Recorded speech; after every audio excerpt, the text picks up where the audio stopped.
16 avril 2025. Peuple d'Afrique recevait nos salutations comme d'habitude. Bonne nouvelle, très bonne nouvelle d'ailleurs.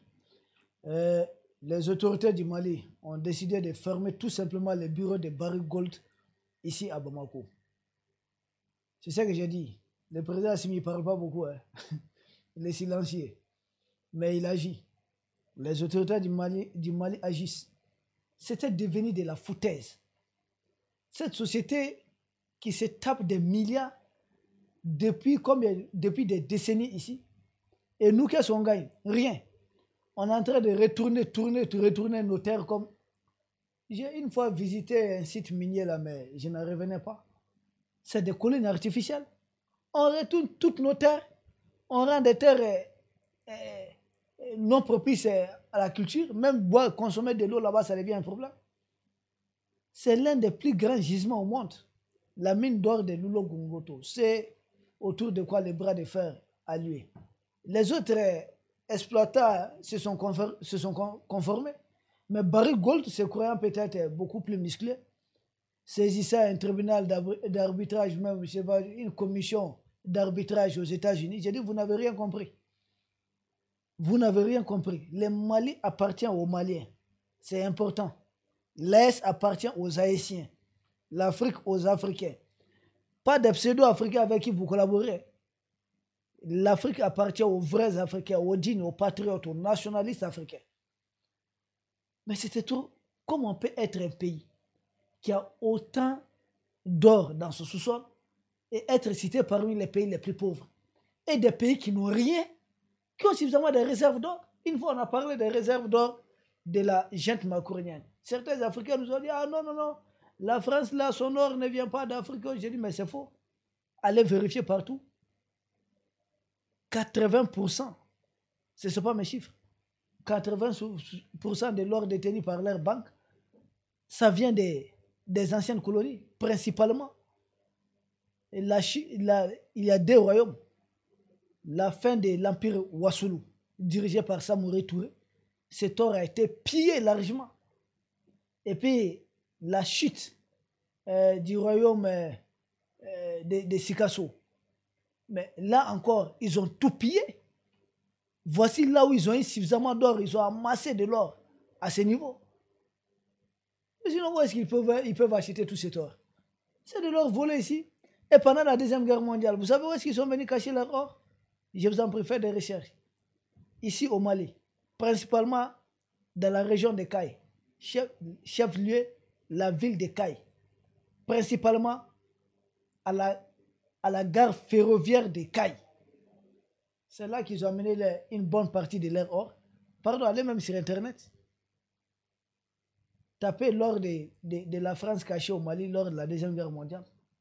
Vous allez voir beaucoup de travaux qui ont été faits dans ce sens.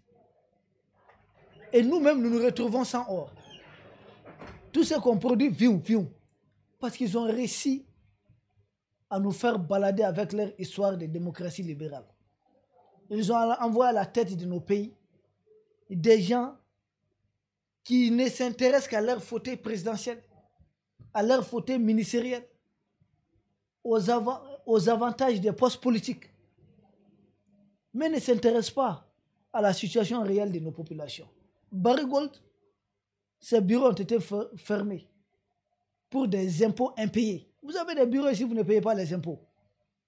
Est-ce que chez eux là-bas, là, nous pouvons y aller sans payer les taxes?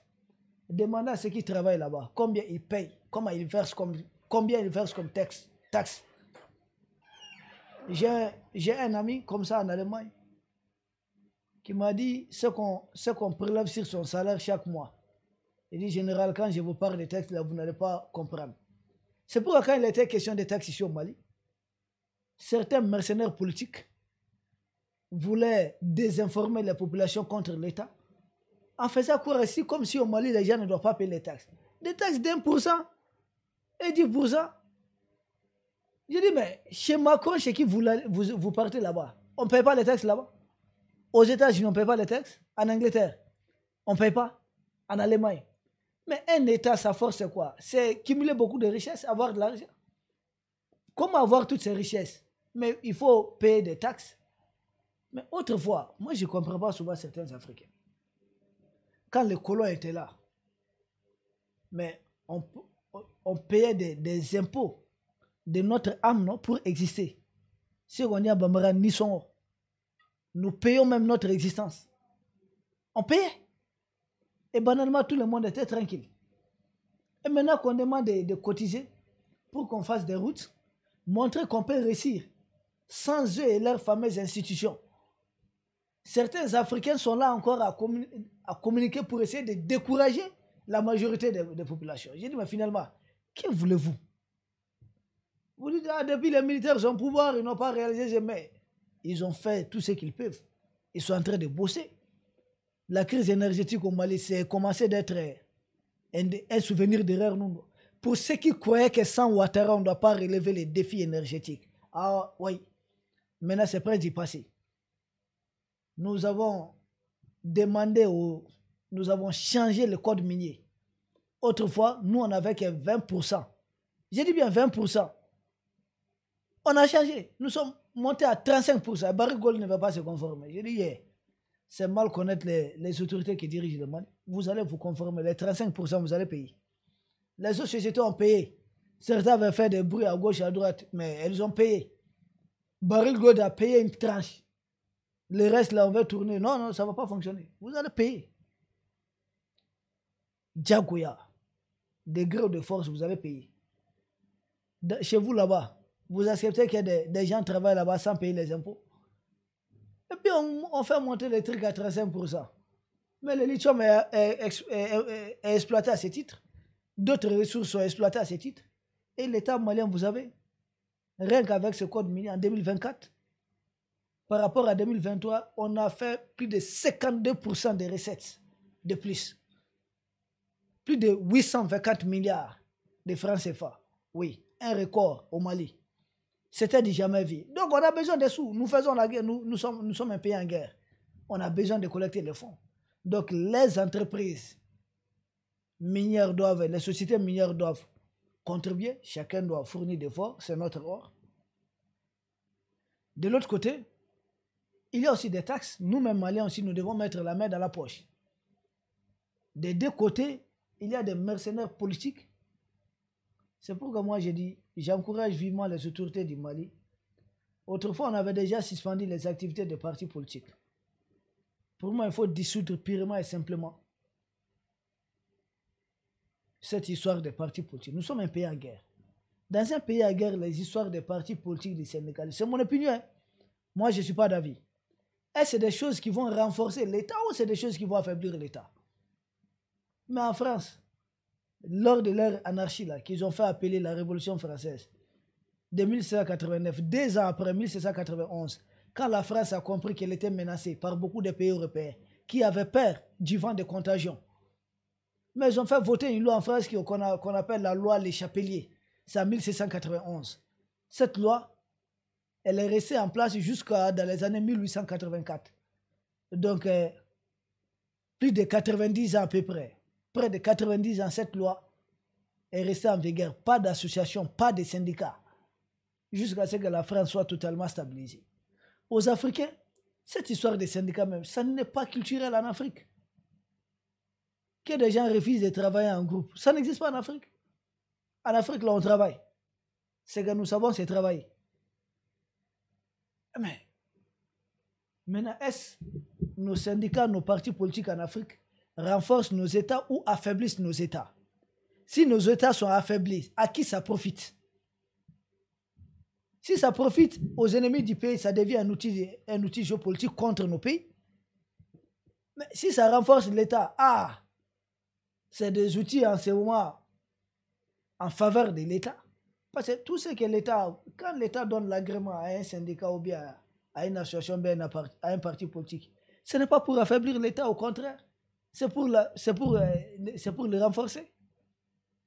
On est un peu dans ça. Donc, Barrick Gold doit payer les impôts. D'ici là, les bureaux de Barrick Gold sont fermés. Barrick Gold a laissé entendre que les autorités du Mali envisagent de mettre en place une administration provisoire. Mais il est faux. Parce qu'il y a des travailleurs. On ne va pas envoyer tout ce monde-là au chômage à cause de... Nous-mêmes, nous savons administrer. Nous-mêmes, nous savons exploiter notre or. Et d'ailleurs, le Mali a déjà nationalisé plusieurs mines. Beaucoup de mines ont été nationalisées. Ah non, les militaires là sont en train de bosser. Ah, je vous assure. Hein. Moi, je ne suis pas membre du gouvernement ou quoi, mais nous voyons. C'est pourquoi nous accompagnons. Il n'y a pas mieux.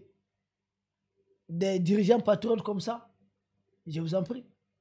À présent, le président Assimi Goïta dans des véhicules simples là, banalisés. Tous les autres sont comme ça. Ce ne sont pas des gens qui sont dans une vie de luxe. Hein. Non, non, c'est des bosseurs. Et nous allons les accompagner.